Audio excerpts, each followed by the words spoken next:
Good morning sa inyo mga boss. Ngayon ay pupunta tayo dun sa libre daw na entrance pero white beach ng Pagbilao Quezon. Tara, samahan nyo ako.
Dito na tayo sa dagat kung saan tayo sasakay puntang Patayan tsaka Bilaran Island.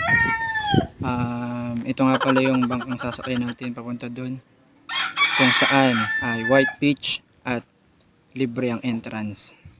Tara, saan tayo?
mga boss, nakauwi na tayo. Bale, sa mga magtatanong pala kung paano pumunta dito sa Patayan o kaya ay sa Sandbar. Balik pag magsisimula ka sa Manila, sakay ka lang ng bus papuntang Grand Central Lucena. Tapos pag nasa Grand Central Lucena ka na, bali sakay lang papuntang Pagbilao. Then dun sa Pagbilao, ang pinakadulo nun ay yung palengke ng Pagbilao. Tapos pwedeng i-text nyo na lang or yung i-text nyo na lang yung driver nung nitong Bangkero. Bali, lalagay ko sa description kung sino yung Bangkero. Kasi pag dito tayo sumakay, mas mura. Kasi kung Patayan lang, 500. Tapos kapag sasama nyo yung Sandbar o yung Balugbog Baboy, another 500, 1,000. Kasi pag naghanap pa kayo ng Bangkero ay sa mismong Pagbilao, na niningil sila ng 1,500 or 2,000. Parang may commission sila dun sa tao. Kaya pag direct mismo dun sa Bangkero, 1,000 lang, yung dalawa na. So ayun, bale, kapag may mga tanong kayo, comment lang para masagot natin. Yun, bale, ang pinakababayaran lang talaga yung dito sa bangka, pero yung pagpunta dun sa mismong island ay libre lang. So ayun, salamat sa inyo kung nanood kayo hanggang dulo, at balik na lang sa susunod na video. Peace, peace, peace.